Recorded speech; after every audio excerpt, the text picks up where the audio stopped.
Hey everyone, Boardgame Brody here with Meeple Mountain. I have a new copy of Thrones of Valeria. It's a trick-taking game with a Valeria twist, and it's published by Daily Magic Games. So, this is a card game known throughout, with all citizens knowing how to play, from the lowliest peasant to the queen herself. So picture this, yourself in a crowded tavern and you toss in your coins from last night's goblin encampment raid. Yeah, that was fun. And now you have a chance to win it all. It's a known thing in Valeria that the Shadow Guild does the dirty work, as the noble houses manipulate their status at court, and thrones bring the cutthroat skills of assassin, thieves, mercenaries, and even the matriarch herself to the safety of your tavern table. Every card used at the right moment can turn your fate toward riches or doom, foes to ruination. Now let me ask, do you have what it takes to outplay your opponents and win it all? So, unlike many other trick-taking games, Thrones is all about the moolah. You can win every single trick, but if you don't have the most money, then you won't win. Now, after saying that, you can win the game without winning a single trick, although you can also gain more money by winning tricks. So in the game there is silver and gold. A gold piece is worth 5 silver, and this can be exchanged at any time throughout the game. Each player will start the game with 2 silver each. The game is played over 2 rounds, and a round consists of playing all your cards in your hand. The player count in the game will determine how many cards each player starts with. So each player starts a round with a hand of cards, and the player with the highest ranked card of the house that is highest on the standing board will lead the first trick. This is the standing board here, and each of these tiles here represent each house in the game. That starting player doesn't have to play the highest ranked card of the top house, but can choose any card to start. They will play the card out and then perform the action listed on it. Play then continues in a clockwise order, with each player playing a card from their hand. After the first card is played in a trick, all following players must play a card of the same house if they can. If they don't have a card of the same house, then they can play any card in their hand. The player will then perform the power listed on whichever card they chose to play. And play continues clockwise until all players have played out their cards. Now, these actions will shake things up, so changes will occur during the trick, but after those changes, the player who played the highest rank card of the house with the highest standing wins the trick. Again, a house's standing can change during the course of a trick, and only the standing in place at the end of the trick is valid for determining the trick's winner. The player who won the trick gains a reward or pays a penalty in silver as noted next to the position of their played card's house on the standing board. So yes, really winning a trick will help you win the game, but not always. If you win a trick with the alchemist or the number 6 card, then you will always be rewarded with a 6 silver coins instead of the house reward. And if a jester wins the trick, the reward is 5 silver coins. And I will explain that here later. All the cards are then discarded. They are not needed anymore for any additional scoring. If players still have cards in their hands, the player who just won the trick leads the next one by playing any card, performing its ability, and so on with all other players. Some cards have powers where you can discard cards from your hand, or some let you gain additional cards, so players may not always have the same number of cards in their hands throughout the game.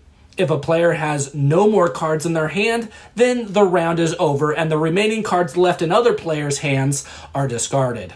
After playing through the first round, all cards are then shuffled and dealt out again to play through a second one. After 2 complete rounds, the game is over and the player with the most money is the winner. So the only thing you need to learn are the card powers, really. If you know what the cards do, you will find some great combinations to help you get money and win the game. Each house or suit consists of cards from 1 to 9, and each card of the same number all have the same power. All cards have a power except for the alchemist, which I already kind of talked about, or you can act like its power triggers at the end of the trick. Only if you win the trick, then you get the 6 coins. Card powers have to be performed when the card is played. You cannot ignore it. If you can't do the power completely, then you will do as much as you can. So the 1 card, let's start with there. The Assassin. You will move 1 house to the bottom of the standing board and then shift all other houses up. You cannot target a house that is locked from the ability of the 8 card, so when shifting houses, you will skip over any locked houses. The number 2 card is the Thief. You will take 2 silver from an opponent. If they only have 1 or 0 silver, then you will just take 1 or 0 coins from them. The number 3 card is the Mercenary. This one is nice and easy. You gain 3 silver from the supply. The number 4 card is the Rogue. You swap the position of 2 adjacent houses on the standing board. When doing this, the top slot is not considered adjacent to the bottom slot. Again, if a house is locked, it cannot be used in a swap. But now with a locked tile, pretend like it's not there and the one above it and below it are considered adjacent and can be swapped at this time. The number 5 card is the Hunter. You draw 3 cards from the draw deck, and you look at them without showing all the other players. You will then add 1 of those cards to your hand and place the other 2 on the bottom of the draw deck. The number 6 card is the Alchemist. This card has no immediate power, but if you win a trick with this card, you gain 6 silver instead of what you would win as the house standing reward. The number 7 card is the Sorceress. This card lets you gain 1 silver and then discard 1 card from your hand into the discard pile. The number 8 card is the Condottiere. This card lets you lock or unlock a house's standing for this trick only. The house tile is turned to show it's locked or turned back to show it's unlocked. A locked house is treated like it's not present when other house standing tiles need to be manipulated. A locked house token does not prevent a player from receiving the house standing reward, and at the end of the trick, turn all locked house tokens to their normal unlocked positions. The number 9 is the Matriarch, and you will move 1 house tile up 2 spaces and move the others down 1 space each. A house cannot be moved up unless it can be moved up 2. There are 3 different Jester cards, Jester 1, Jester 2, and Jester 3. For these cards, you will pay 1, 2, or 3 silver when you play a Jester to activate it, and it's considered higher than all other houses. You cannot lead with a Jester unless it's your only card left, and you cannot follow with a Jester unless you have no cards from the lead house in your hand. You will then place the paid coins on the Jester card to show that it's active. You can also decide not to put on silver on the card and treat it as a rank 0. If multiple Jesters are active, the highest number Jester wins. If you pay to activate a Jester and you win the trick, you gain 5 silver instead of the house standing reward or penalty. If you do not win the trick, you receive nothing.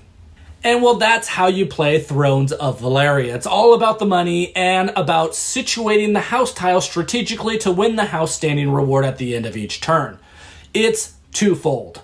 Players can be tricky and cause the lead player to lose money by moving the house tile down to the -3 silver slot or just down so that they earn less silver. But when players don't have suit or house of the current trick, they have lots of options on how to win the trick or gain more money. And at times you might not have to do much to win to do this. For example, if the current house is lower on the standing and you don't have the color, you can play a different house, say the highest one, and match it with a mercenary or a 3 card, and you will also gain 3 silver plus hopefully the 5 for winning the trick. There are lots of different scenarios that can happen, and sometimes the unbelievable occurs because if you have the right card, the right thing will happen. It can just flip things to the complete opposite direction as it was going for the other players.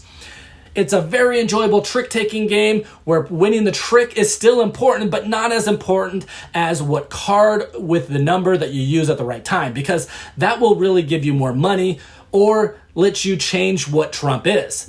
So yes, I am changing my language here, but for traditional trick-taking players, that is what the game does. Some cards will let you change trump, but within the confines of the house track, meaning you can't just choose which one, but you are moving the tiles to change trump or change which house will win over others.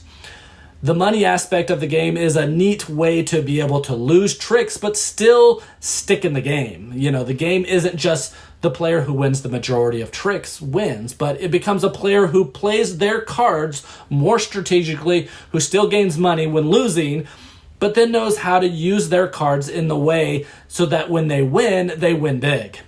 The player who continues to get money each round will win the game most likely. It won't necessarily be the player who wins the most tricks.